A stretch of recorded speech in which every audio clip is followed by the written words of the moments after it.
We're going to be speaking about the hunting season today with Laura Stevens. She is the program coordinator of the Texas A&M Forest Service. My first question is, we had some flooding rains here in July, so our soils are moist, but there are other parts of the country that are not doing well. Their vegetation is dry. Can you identify some of them? Even though we've seen recent rains here lately, we still have dry pockets of vegetations that are in parts of the state. So it is one of those things, there is always a threat of wildfire, even if we've seen recent rains. All it takes is a couple of days of just dry weather to dry out that vegetation.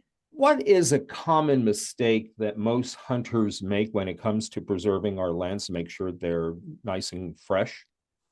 So 9 out of 10 wildfires in the state of Texas are human caused. And one thing that we ask is that anyone who is recreating outdoors, especially hunters now that we're going out to camps and they're hitting the roads, is just to make sure that they're proactive in their steps that they take to prevent a wildfire.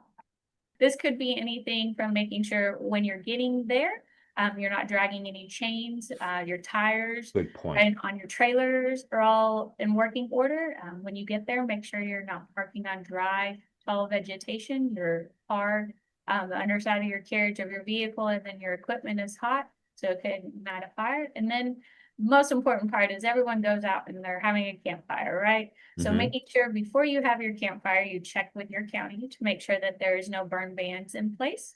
And then make sure that with whether it's a cooking fire or a campfire, when you're ready to go to sleep or when you're leaving your site, make sure that your campfire is completely out cold. So the way to do that is to drown it, stir it, feel it. If it's too hot to touch, it's too hot to leave. So make sure you repeat the process again.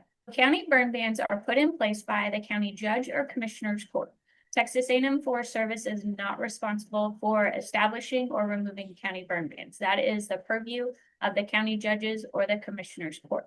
And finally, can you please tell me what supplies, and let's address this for new hunters, folks that are going out for maybe the first or second time, what should they all have before they leave to go out to the hunting site?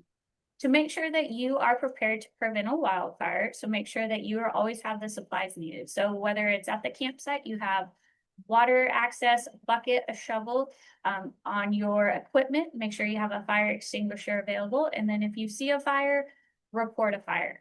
Laura Stevens, thank you very much for your time today. We really appreciate it. And we will have more, by the way. We'll link your website to our website at kxan.com. Thanks for having me.